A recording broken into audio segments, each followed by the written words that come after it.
Welcome to the Lovability Podcast. My name is Jennifer Stiers, and I'm here to talk love, relationships, sex, marriage, and everything in between.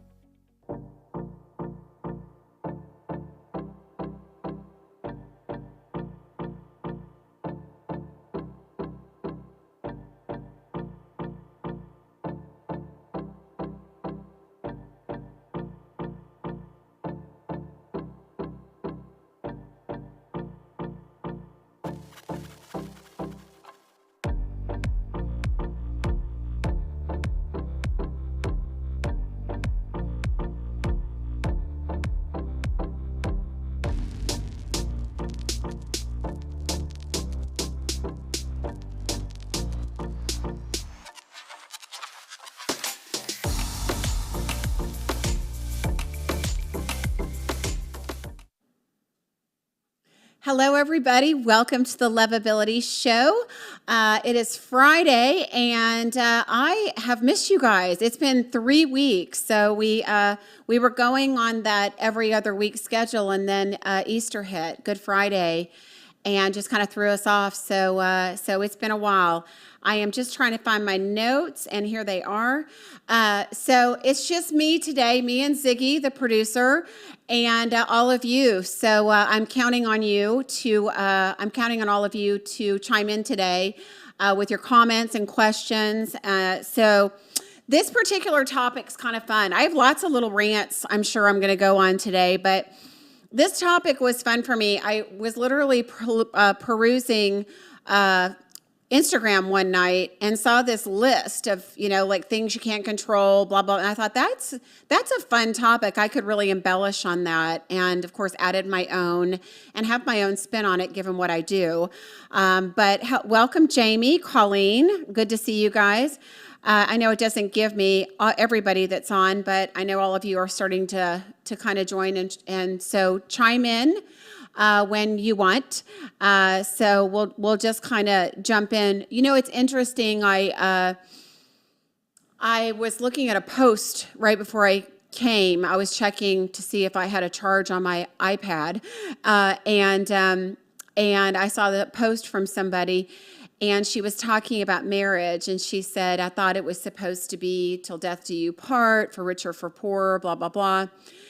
And it started making me think about, and it just really rolls into today's topic. And my comment to her was, it's supposed to be like those are what the vows are, but so much has changed. This doesn't seem to be a world that is committed to much. And that is sad for me to say on my part, because I do this for a living, and I'm not jaded about it. It's not that I'm jaded saying that people aren't committed to anything. It's just kind of factual.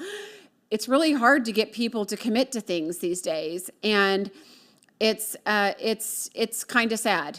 It is. Not to say that there aren't people that are committed, because there are. I mean, I'm a matchmaker. I have plenty of very on fire, committed people looking for other committed people. But as you're out there doing what I do, which is talking to people and interviewing people, you kind of see people are which is where it rolls in today's topic. People are very committed to their own pleasure. They're very committed to what feels good to them. And when something stops feeling good to them, they're done with it. I mean, it's really, really, it's sad, but it's true. Hey, Ted from Atlanta, Georgia, my hometown. So I'm not missing the pollen right now, Ted. I just have to tell you, my parents just got back from there, and everything's yellow, like beyond yellow. And oh, it's bad. It's super bad. It's one of the reasons I left Atlanta. I couldn't handle the pollen. But hey, Jamie, good to see you. Glad you joined us. It's, I love seeing you guys on the show. Good quality people. I'm very, very blessed to have an audience like all of you. And by the way, I do love your comments. So chime in. You guys are the ones out there dating. And yes, I get a feel for what's happening out there because of what I do, but you guys have a whole other experience. So feel free to join in on the conversation as we go. And yes, Ted, it's really tough. No pollen. Okay, so let's talk about the whole thing of, what does this whole thing mean about things we can't control in a relationship, letting go of the things you can't control? Basically, what that is really knowing your own boundaries and going in a relationship as who you are, powerfully as who you are, knowing who you are and what you want, not being influenced in any way by anything anybody else is doing or what somebody else wants. This is super important because it goes along with the boundary thing. It's not your job to make somebody like you, whether it's a first date, a third date, 100th date, or your 10th year together. A relationship is about two individuals coming together to join together to make each other's lives and experiences better and greater and more joyful, and at least most of the time. and it's not about just trying to make somebody else happy and meet their needs all the time. It's a mutual thing. And I feel like that's so important to know and remember as we go into this dating thing. Don't worry about meeting somebody else's needs in the sense of making them happy. Who do they want me to be? This is what they're looking for, so this is how I'm going to show up. No, you show up as you, powerfully as you, and then they get to decide whether or not you're for them or not, realistically. The amount of times I hear people say, well, I was nervous on the first date, or I had a bad week and I shouldn't have gone on the date and I wasn't myself. Well, you don't get to do that over, you don't get to do that over. So if you go on a date, you show up. You show up as you show up authentically. And even if you've had a bad week, say, why not communicate it and let them know that you're not feeling quite like yourself, but you didn't want to miss that opportunity to see them. I wouldn't say cancel a date because of it. Hey, Cindy, love your face. Jim, have acceptance and allowing become dying virtues. Kind of. I think we all need to check ourselves on those, because I think those are a couple. You just think about these stupid phones, right? Like a new one comes out all the time, right? Everybody's replacing everything all the time, and somehow, some way, relationships have fallen into that same replaceable mode, and they're not. And grace, accepting and allowing, which is what I would call grace, that is something that I believe people are missing. There's some people that extend too much grace and don't hold any boundaries at all and are willing to be whatever somebody else wants them to be, which always falls apart because you're not yourself, and eventually it will come out. But I'm bouncing around a lot. I'm sorry. I have this energy drink that I'm drinking, so my mind's going in 8,000 different directions. But I think grace, too, is with other people. When we talk about extending grace and acceptance, every single person we meet that comes to us in our life, regardless if it's a friend, a coworker, or a potential relationship, they're different than us. They had different experiences, a different childhood. They have different perceptions than us. And this is where that acceptance, allowing / grace comes in. And the fact that our job is to get to know somebody else without judgment, right? Without judgment or need for them to be something they are not. It's not fair to try to hold somebody to a standard that they don't fit because it's not who they are. So that's kind of the whole point of the conversation today, is talking about letting go of those things, letting go of control, showing up to learn about somebody, and understand sometimes the differences and the things that are not like you would benefit you, right? So we've got to go in with an open mind, as Ziggy said before the show started. Okay, so first thing we can't change is if somebody else needs help, if somebody else isn't healthy, if they're not in a space to be in a relationship, if they have wounds from their past or pain or childhood wounds, it's not your problem. And I'm not saying that from an unempathetic point of view. I'm saying it from a point of view, you can't fix them. And guys, you need to hear this more than you ladies do. Although ladies, you like to the fixer-uppers too. But you guys love to fix things, not just stuff in your garage, but you love to fix broken women. And it's not your job, and you can't do it. Ultimately, what happens, guys, is when you try to fix her, initially she may accept it because she'll see it as loving and something she never got before because she's broken and she didn't get love somewhere, so you're giving her something she never had. But when it doesn't work, because it's not going to work because it's from you and it's not from her, she didn't do the work, you're doing the work for her, right? What's going to happen is it's going to turn on you, right? And I guarantee there's people out there listening or that are going to listen to this show that are going to go, yep, that happened exactly to me. You're going to become the enemy because you came in as the savior and you can't save anybody. And ladies, this goes for you too. We can't save anybody else. We can only save ourselves. When you try to save somebody else, you put yourself in a position of a savior, and you're ultimately going to fail because let's just face it, God is the only savior, right? Jesus is the only savior, and it's not you. So having said that, don't try because it'll eventually get turned on you, and then the relationship falls apart. Anybody relate to that, especially you guys?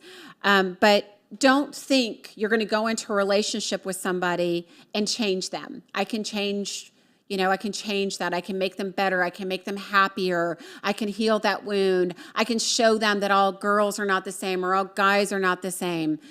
If that's a story going on in your head, let it go. Accept them for who they are today, broken. Give them the number of a good therapist and send them on their way, right? If you really like them, that would be the best thing to do.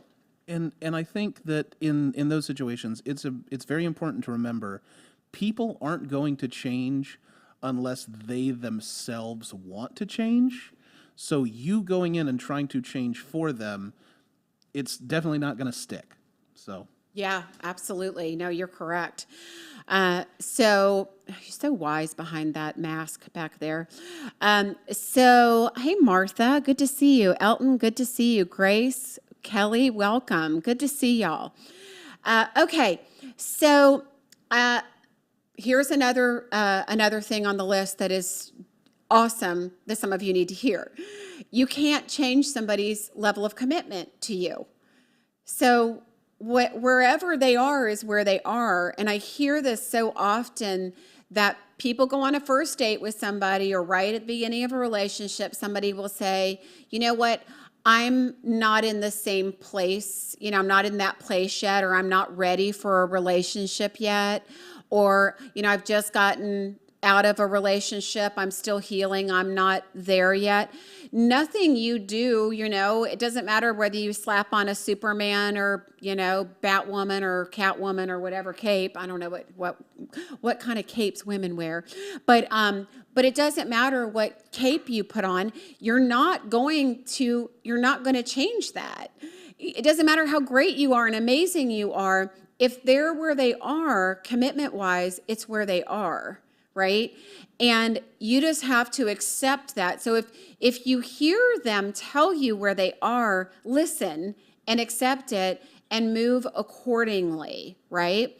If somebody tells you they're not available, they're not ready for a relationship, don't stay unless you yourself are not ready for a relationship. Because what happens, and again, so many of you, hey Karen, so many of you that are listening have been here, you've been here. You think you can change it, you get down the road a little bit, and then you go, they told me they weren't ready, right? Because I counsel people and I hear that what they told me. People aren't going to change that. You're not going to change that for them. Somebody's level of commitment to something, anything, is in them. It has nothing to do with you or your influence or your greatness. It has nothing to do with you. It has to do with them and their level of healing and readiness. And we've all been there, right? I will say, I wish people wouldn't date if they're not ready, though. If they don't want a commitment, like, why are you out there dating people that do? Don't do that. So if that's you, don't do that. Because if somebody is wanting a commitment and you don't, you're setting yourself and them up for failure and heartache, and that's not fair either. So, okay. So stay. You can't make somebody stay, repair, work it out, or choose you. All good points. People are going to do what they want to do. It is such a freeing moment when you realize in your life that everything somebody else does is because of who they are and their choices and their desires. It has nothing to do with you. I was just telling a friend the other day that got cheated on massively in her. She was engaged to a guy and then found out he'd been cheating on her all along. And she said, I don't understand how I missed this. I don't understand like what I did. And I said, you didn't do anything. You're not the one that cheated. Like cheating, which is a whole other show, which we should do one on. Cheating has nothing to do with the person that was cheated on. You could be, and usually the people that get cheated on are amazing people. It's not about you. Somebody that isn't ready, that isn't in the same place, that isn't a commitment type person, that isn't where you are, that is a cheater. It's because of who they are and what their values are and what their character is about and their integrity, and has nothing to do with you. So keep in mind, who somebody else is coming in is who they are. Right? And nothing you do in all of your greatness or non-greatness or, hard work or therapy or whatever you bring to the table, it's not going to make somebody else change. It is amazing being in counseling for as long as I have. I've seen two people come in where one person wants to work it out and the other doesn't. I usually don't want to see the person who doesn't. And the reason why, I know that's crazy to say, but the reason I don't is because I'm not going to spend my time and energy trying to convince somebody to stay in a relationship or to do the work in a relationship that they don't want to do. They have to realize that on their own.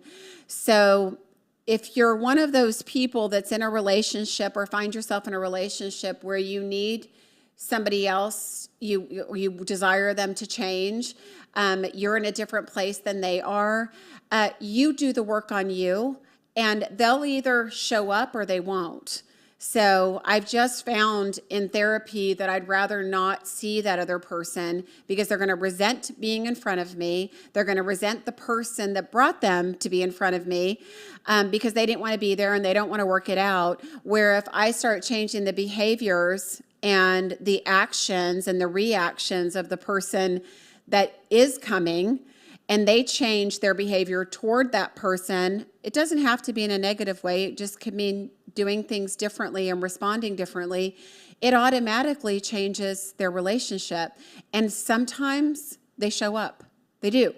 It happens. So, but it's because something changed, the dynamic changed in the relationship, the way that their partner was responding, different from when they were, and they made a decision that maybe they saw, well, I don't want to lose this person. I can see I'm losing this person and I don't want to lose them, so I'm ready to do the work. But the decision has to be made by the person the other person, right? You can't control or make them do whatever you want them to do or change the outcome of a relationship on your own. There's two people and you can't change that. So you can't Here's this, you can't repair it by yourself. You can't repair it by yourself. Of course you can. Of course you can't, but you can repair you, right? Broken relationship, you're not happy, you get help, you can repair you.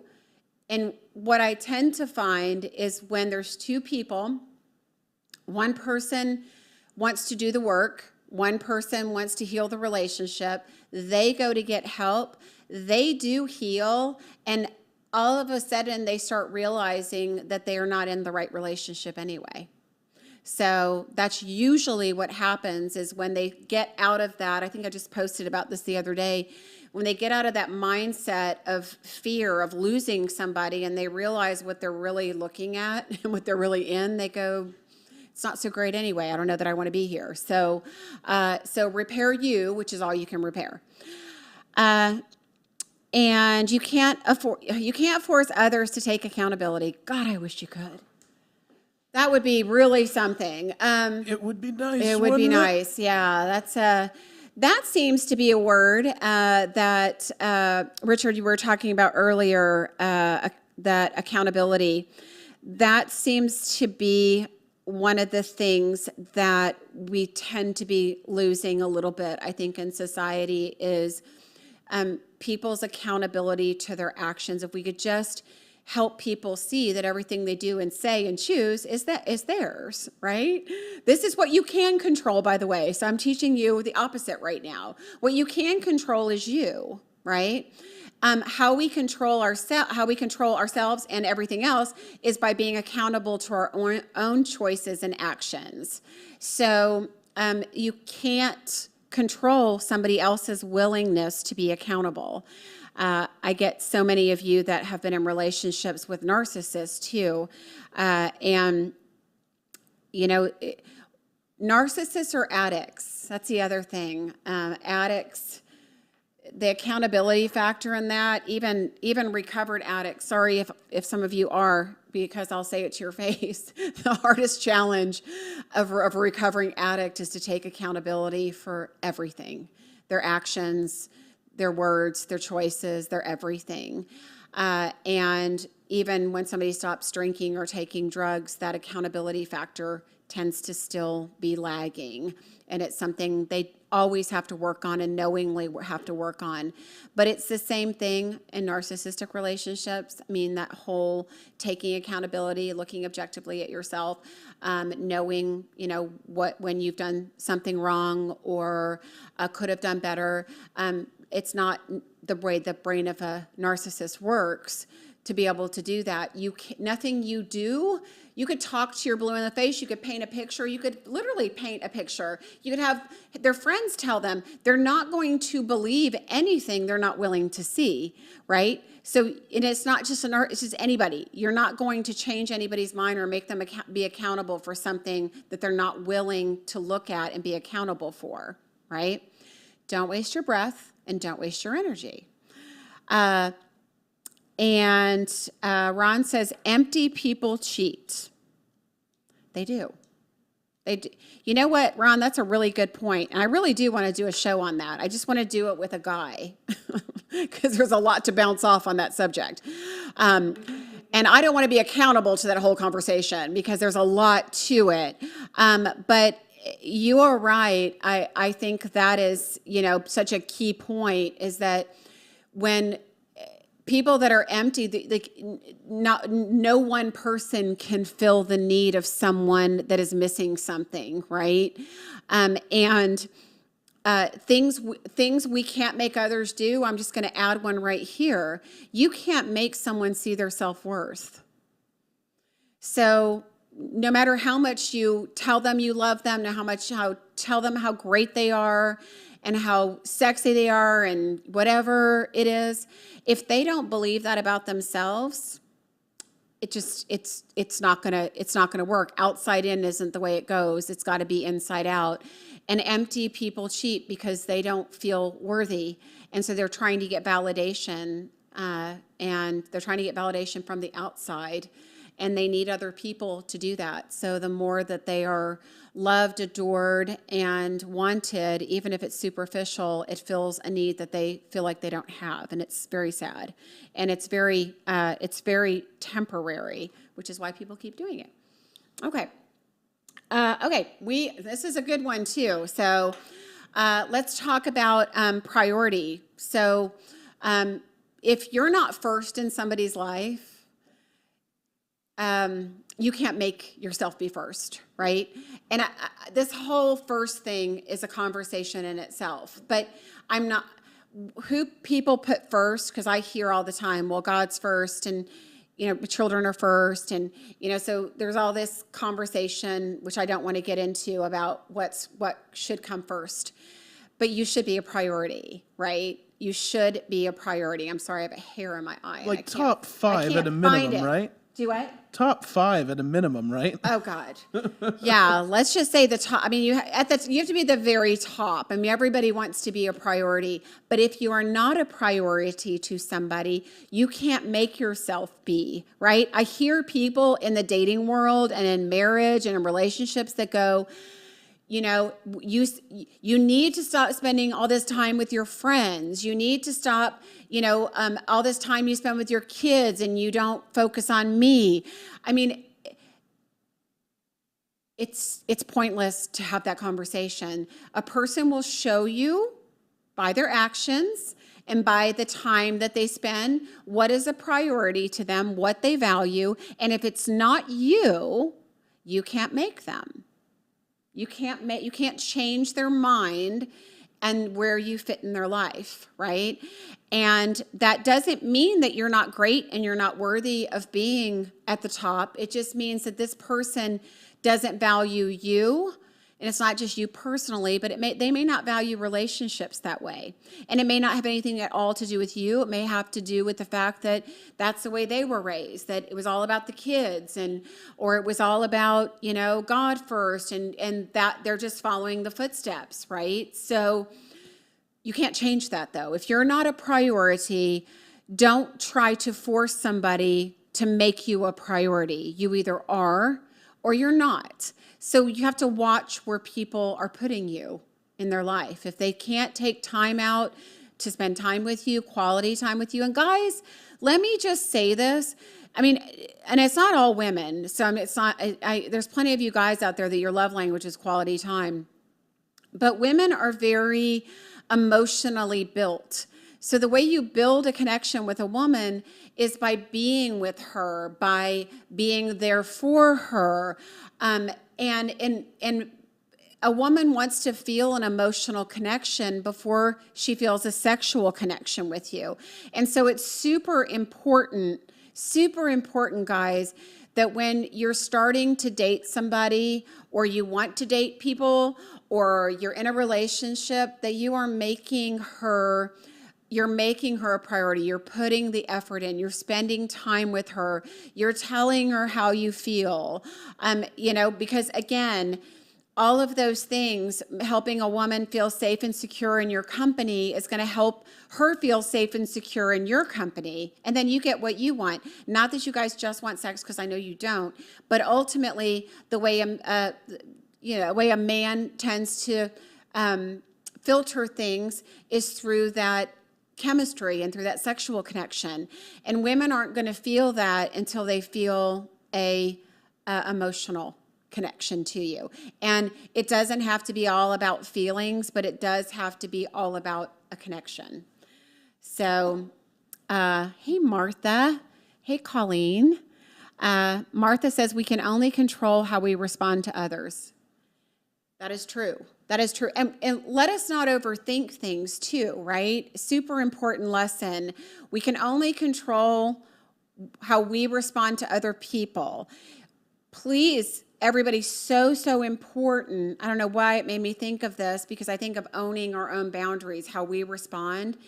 Don't take anybody else's stuff in and try to process it and blow it out as something it's not. And we all do this, whether somebody text messages us or doesn't text message us, or certain actions that they take or don't take. We interpret them and perceive them our way, and we can't do that, because that's our own filter. And everybody has their own, but we're taking somebody else's actions and behaviors and words and putting them in our filter, and that's not fair. So we just have to get really good at, and I keep doing this with boundaries, if this is what we can control, as Martha said, who we are, what we say to others, how we respond, which is correct, We also have to be very careful not to take on what other people are dishing out too.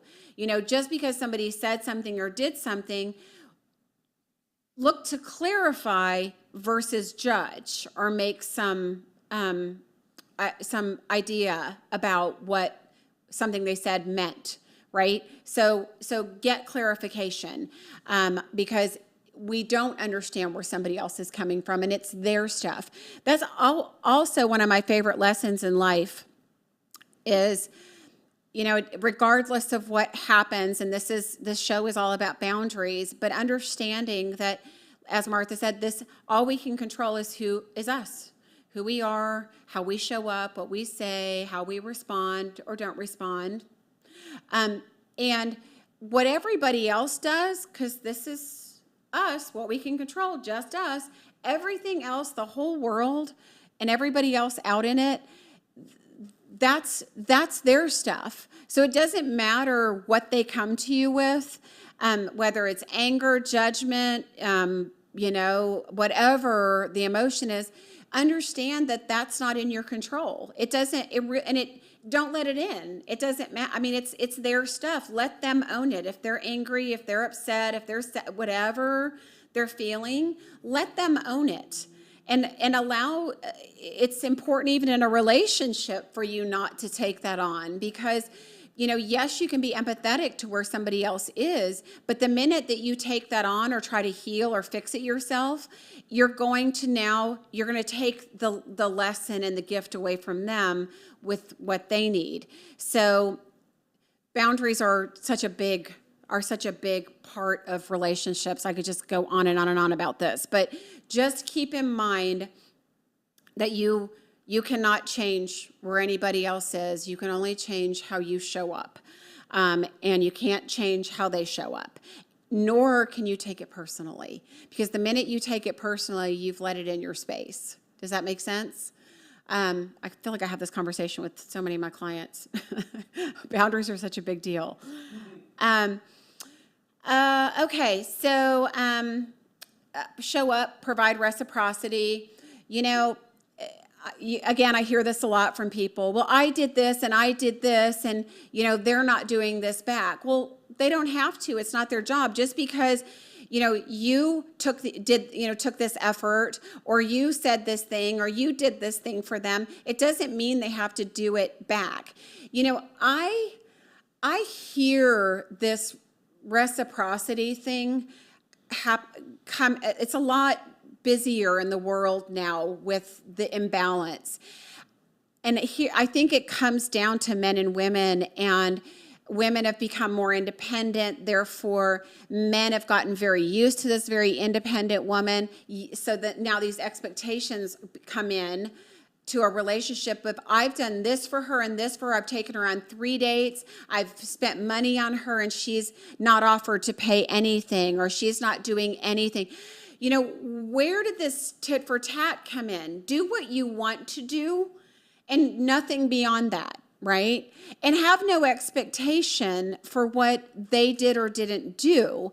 And this is about what you can't change. Where somebody shows up and what their values are in regards to that, you're not going to change that. It's not about you. It's not about a woman using you because she didn't take you out to dinner the 4th date, right? I mean, I feel like this is a valid conversation as well, is that, what you can't make somebody else do is believe those values that you believe about what that pecking order should be on dates. Does that sound stupid, Ziggy? I mean, you're a guy. Do you get what I'm saying? Well, I think to me, and I do get what you're saying, I think to me the biggest thing is with the reciprocity thing, like, you can't expect someone to automatically know that you are wanting them to return the favor. Like, if you don't have an explicit conversation about that, they don't know that that is an expectation that you have. You have to be able to maturely set expectations and have those conversations. Thank you. If you don't have those conversations, you're expecting them to read your mind. You're in your own head about it the whole time, and you're going to put yourself in a bad mood, and that's going to sour everything. Yeah, because your expectations that you didn't say didn't get met. So good job, Ziggy. That's a really good thought. Trent said agree, expect nothing. Jim says keeping score. Yeah. Talk about things we can't make anybody else do. Keep your scoreboard, right?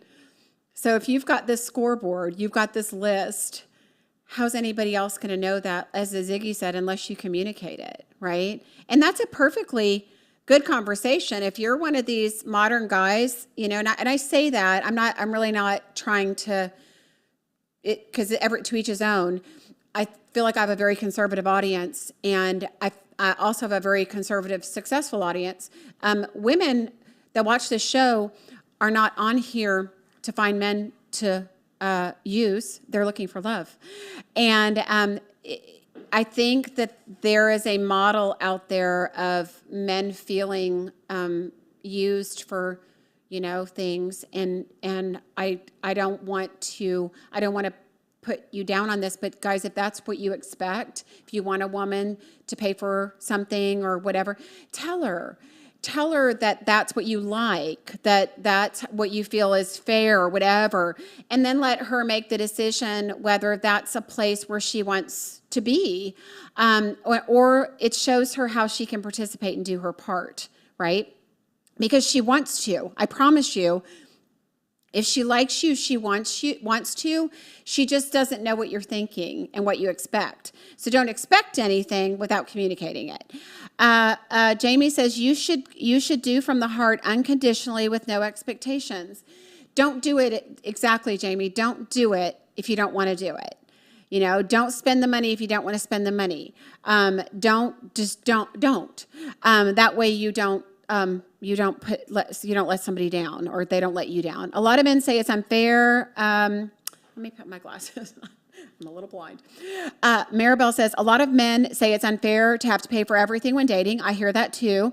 I want a man to make an effort to be a provider. I want to contribute to things we do together in a relationship. I paid for dinner when I'm not expected to do so. It actually says wham. I can see that, but she meant when, because I do the typos all the time. I paid for dinner when I've expected not to do so. It is.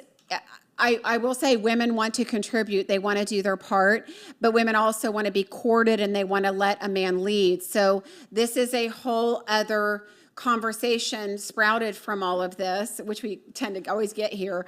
But what you can't do in a relationship is, and what you can't control is how other people feel and what they want. So if you want something, if something is important to you, communicate it, right? Assume that the other party is in it and wants to make you happy too, right? Super important. Instead, people leave bitter because they feel like they didn't get what they wanted or what they felt like they were supposed to get, instead of communicating to that person what they wanted. And let me step back in here again. If you're not able to communicate your expectations on something as simple as who's going to pay for dinner, right? How are you going to be able to communicate your expectations for something important like children or any number of things that come up in a relationship? If you from the jump can't have something that simple of a conversation, yeah, I think that says a lot about the relationship in general, yes, right? Absolutely. Absolutely. No, you are spot on. Ziggy is spot on today. He's been doing his homework. He was ready for today's show.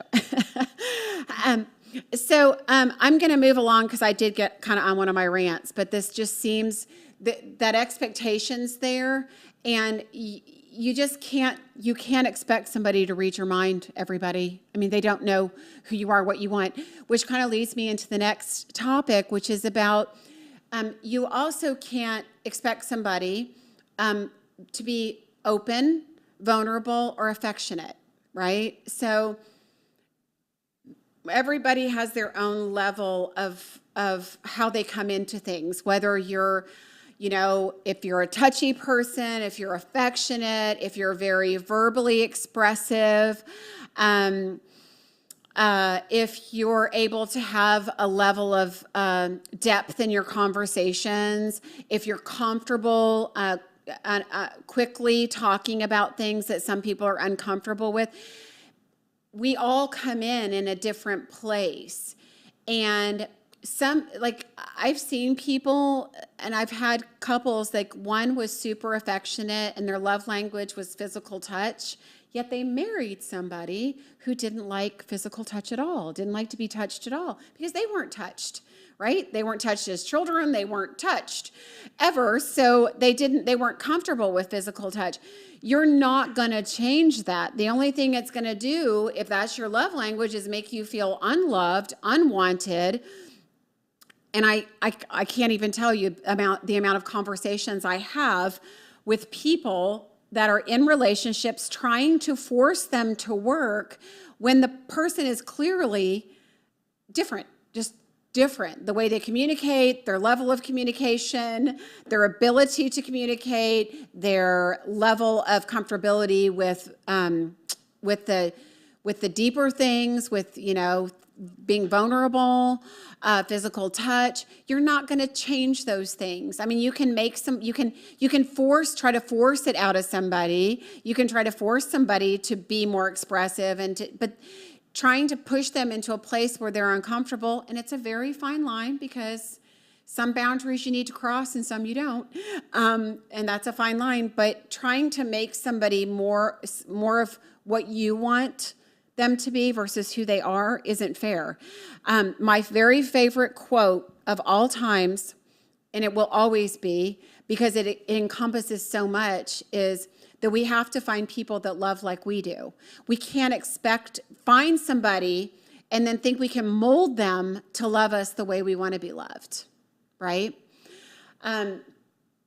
So it is what it is, right? It shows up in so many ways. You've got to find somebody that communicates the way that you communicate. You've got to find somebody that is affectionate in the same way that you're affectionate. If you're a person of depth, you better find somebody that's got a level of depth, or it's not going to work, because you can't force somebody to go deep when I promise you, some people can't. They just can't. There's nothing there. It blows my mind, because this is what I do for a living, and I can usually dig stuff out of people. There's some people, there's nothing to dig, that just, it goes this far. It's crazy. I mean, it's true, and you're not going to change that. So accept what you can about them and understand there's some things you can't change. Maribel has wrote again. Let's see. Maribel, I take note of the behavior and voice what I like. Good. We went on a trip where he paid for the plane tickets and I paid for the food. Okay. Did you guys talk about that beforehand? I'm curious. And how long were you dating? And see, so I think so much of that needs to be communicated, right? Because I think of the fact that you bring an old-fashioned woman that's used to being courted, and man, I'm showing my age with that word, but that's a woman that wouldn't be expressive in that way, that would be like, I'm going to let him do this. This is what he wanted to do, unless you talked about it beforehand. It's so important that you communicate. I mean, seriously. And then there's these modern women that are like, we're going to go halvesies, I'm going to pay half of everything.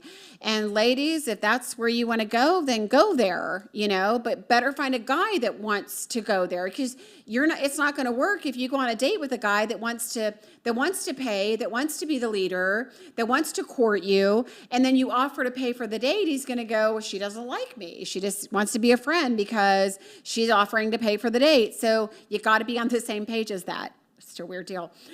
So complicated. We could go into that for a long time. Ron says a Southern boy with genuine intentions should pay without feeling like he has ownership of the person's time or their life. Woo, Ron, that was good and deep. I like that. They has ownership of the person's time or their life. Yeah, no, I love that. I do. And I do tend to think that that chivalry thing tends to be a little bit more Southern. And we're raised with it or we're not, right? So that's always a good way to kind of gauge somebody too, by the way, if you're dating, is to find out how somebody was raised. Have them tell you about their mom and their dad.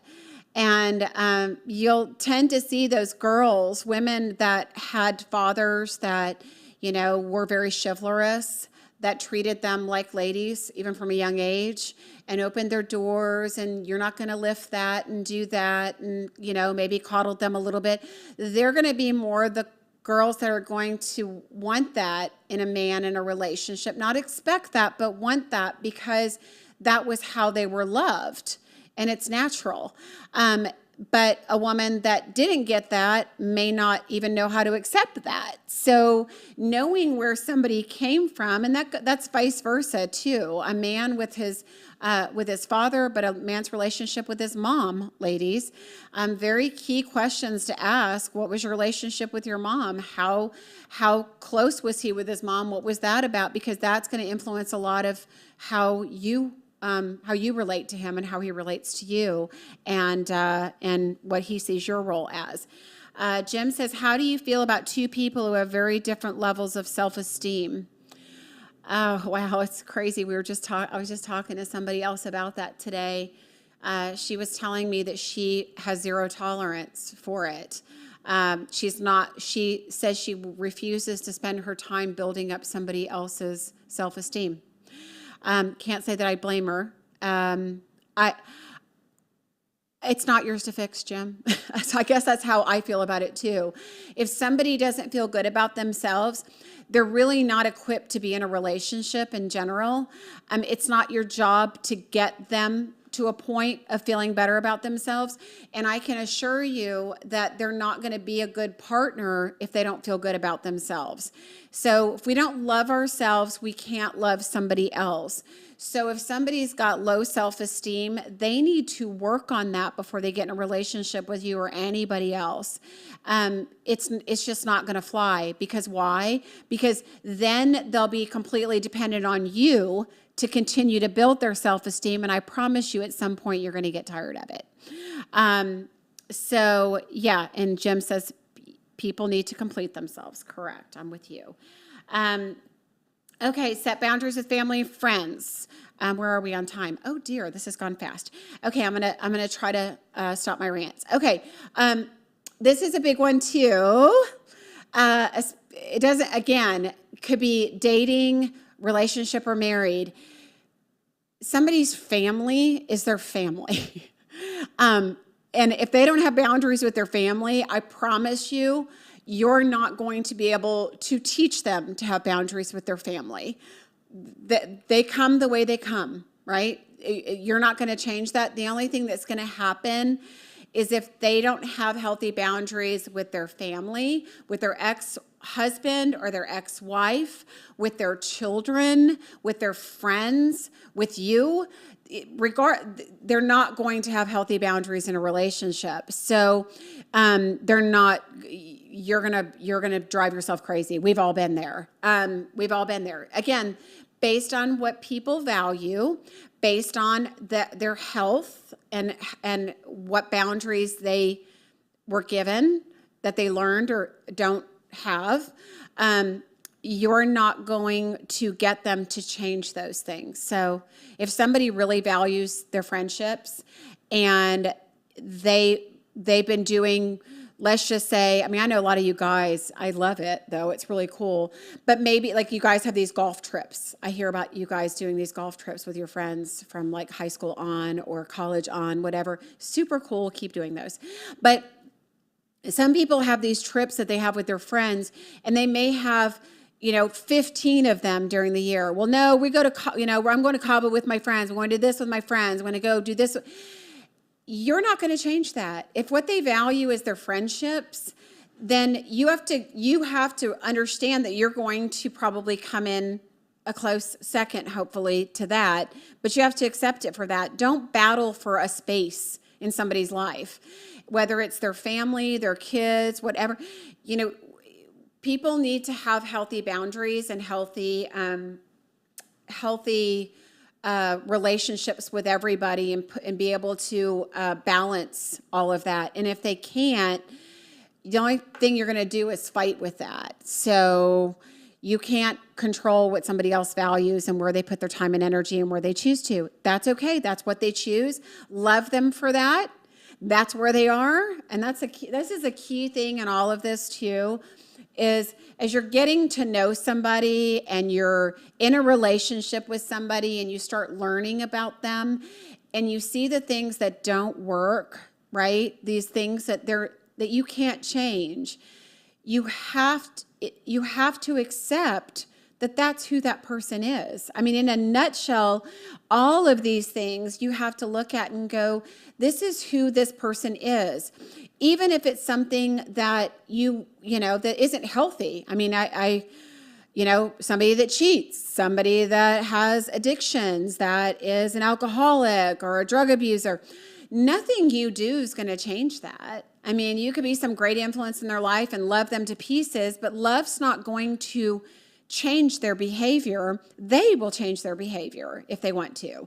So you just have to accept that that's where they are. They want to do drugs. They want to be an alcoholic. They want to participate in this reckless, unhealthy behavior. But that's their life. They have the right to do that. It's not for you to say. It's for you to decide whether you are going to participate or not. I hope that makes sense because it really encompasses kind of everything that we've kind of talked about today. And Deb says you'll never win those battles. You won't. You won't ever win. So don't expend your energy, time into that because all you'll do is, number one, leave frustrated, and number two, kind of leave beaten up. Some of you that get out of these relationships with people that have bad habits, or don't put you first, or any of these things that we've talked about, you tend to leave beaten up and feeling neglected and abused a little bit. And the longer you go on with people that don't meet you where you're at and that you're not compatible with and that, all of that, then you're going to build up resentment over time and those relationships fall apart. And that's when you end up in pieces afterwards versus going in whole, remaining whole, accepting people for who they are. And if they're not what you want, moving on and past that. I hate to say this, but let me take a sip here. My throat's a little dry. I hate to say this because I'm a big proponent of marriage and committed relationships.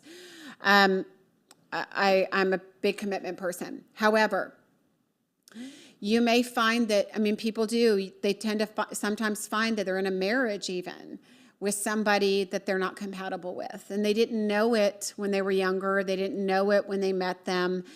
And as time has gone and as vulnerabilities have opened up and as we see clearer, we see that they're not for us. And trying to beat your head against a wall to change that, I'm all in for working on it. I am. You know that about me. But if they're not, if the person's not the same, if they're that's not what they value, if it's not who they are, don't pull yourself in a direction where you now are abused in a sense because you're trying to fix something that can't be fixed, because you can't fix somebody who doesn't want to change or can't change or isn't, doesn't feel a need to change. Make sense?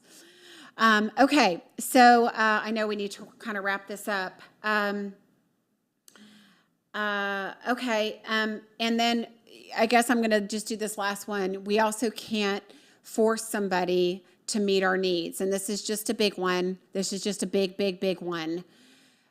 Dating, relationships, doesn't matter.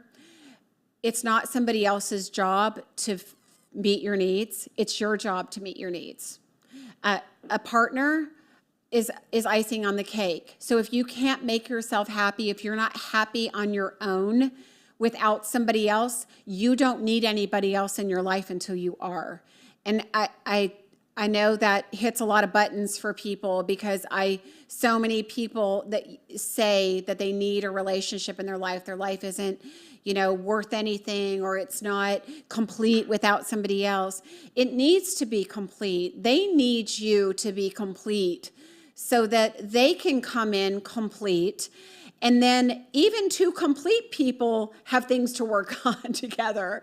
I mean, there's still a lot of work to do even with two complete people, but at least when people are complete, they can openly communicate about what they need. They can openly talk and discuss, I want to say expectations loosely, but those kind of things, anything that you need, you can openly discuss that.